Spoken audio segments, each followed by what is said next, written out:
श्री स्वामी समर्थ. जीवन ना भविष्यात आहे ना भूतकाळात आहे, जीवन तर या क्षणी वर्तमान काळात आहे. स्वामी समर्थांच्या सुंदर विचाराने आजच्या व्हिडिओला सुरुवात झाली आहे. त्यामुळे निश्चितच आजचा हा दिवस तुमचा चांगला जाणार आहे. तसेच तुमच्या जीवनामध्ये येणारा प्रत्येक क्षण स्वामींच्या कृपेमुळं आनंदी जाणार असणार आहे, तसेच स्वामीमय असणार आहे. श्री स्वामी समर्थ. स्वामी भक्तांनो, आता तुम्हाला तुमच्यासमोर 2 मोदक दिसत आहे. त्यापैकी तुम्ही एक मोदक तुमच्या मनात धरा आणि त्याप्रमाणे आता आपण एक मोदक वाईज आपण पाहूया की स्वामी समर्थ आपल्याला काय संदेश देऊ इच्छितात. आता ज्यांनी 1 नंबरचा मोदक निवडला आहे त्या भक्तांसाठी स्वामी काय संदेश देऊ इच्छितात ते आता आपण जाणून घेऊयात. जे झाले ते चांगलेच झाले, जे होत आहे ते चांगलेच होत आहे आणि जे होणार आहे तेही चांगलेच होणार आहे. बाळा, तू घाबरू नकोस, तुझ्या कर्मावरती विश्वास ठेव, स्वामींवरती विश्वास ठेव. मन अशांत आहे आणि त्याला नियंत्रित करणे कठीण आहे, पण विशिष्ट अभ्यासाने मनाला वश करता येते. मनाच्या शांतीशिवाय या जीवनात कोणतीच मोठी संपत्ती नाही. कोणताही माणूस जन्माने नाही तर त्याच्या कर्माने महान होत असतो. त्यामुळं तुम्ही आपले कर्म सुधारण्याचा प्रयत्न करा, तुमचे कर्म महान करा. फळाची इच्छा न ठेवता काम करणे हे तर खरे कर्म आणि ईश्वरचरणी समर्पित तोच खरा धर्म. आपण आपले प्रत्येक कार्य हे ईश्वराच्या चरणी समर्पित म्हणूनच केले पाहिजे, ईश्वराची आज्ञा मानूनच केले पाहिजे. जेव्हा माणसाच्या गरजा बदलतात तेव्हा माणसाची बोलण्याची पद्धतसुद्धा बदलते. माणूस गरजेप्रमाणे बोलत असतो. ज्याप्रमाणे तुमची गरज जर असेल, जास्त असेल, तर त्याप्रमाणे तुमची बोलण्यामध्ये प्रेमळता दिसून येते. जर तुम्हाला कुठल्या गोष्टीची गरज नसेल तर तुमच्या बोलण्यामध्ये उद्धटपणा दिसून येतो.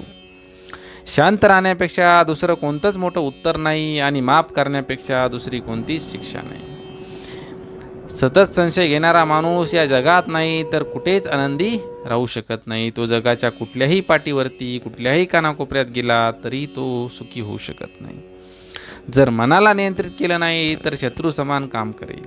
त्यामुळं आपलं मन हे आपल्या हातामध्ये, आपल्या मनाचा जो लगाम आहे तो नेहमी आपल्या हातात असला पाहिजे.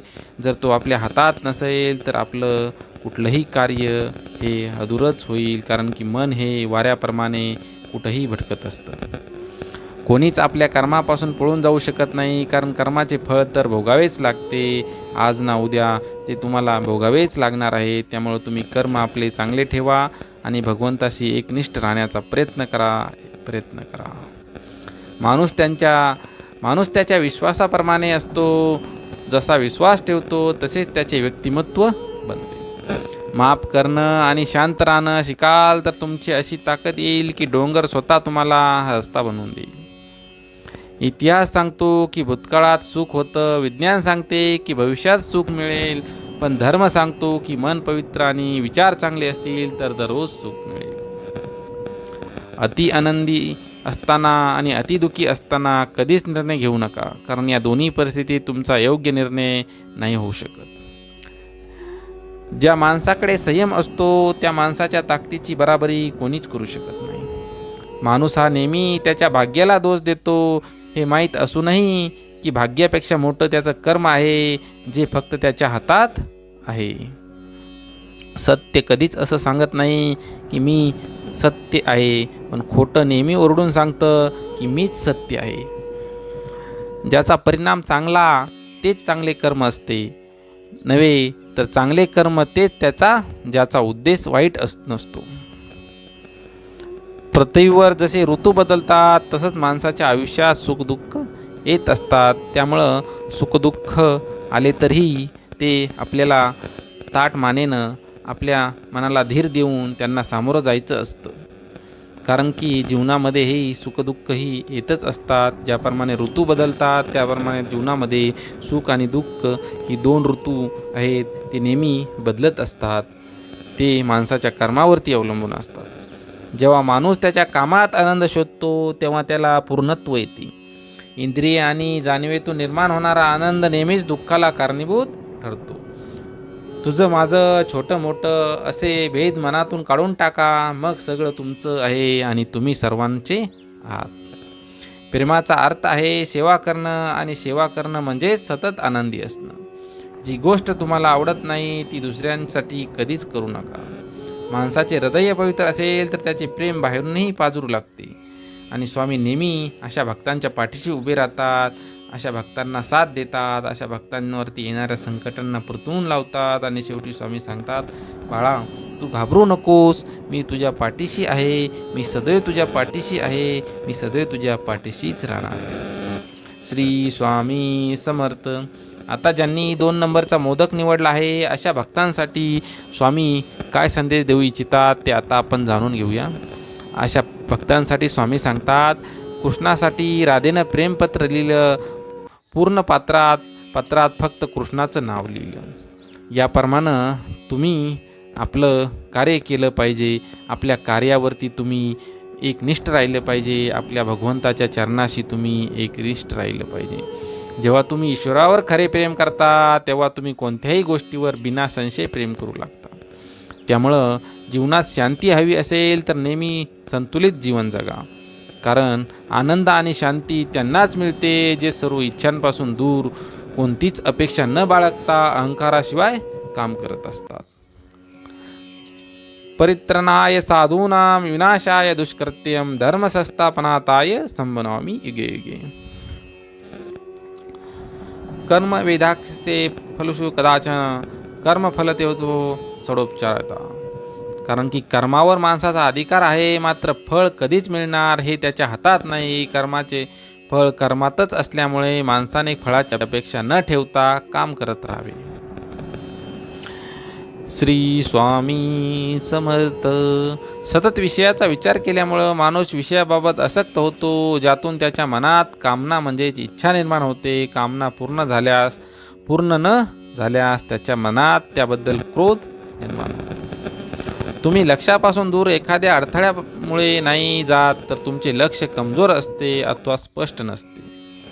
त्यामुळं तुम्ही तुमचं ध्येय लक्ष स्पष्ट ठेवा. त्यामुळं तुम्हाला त्यापर्यंत पोहोचण्यासाठी कधीच अडथळा येणार नाही. यश मिळवण्याचा एकमेव मार्ग म्हणजे आत्मनियंत्रण. रिकाम्या हाताने आला होता, रिकाम्या हातानेच या जगातून जाल. हातात असेल फक्त तुमचे कर्म आणि कर्म.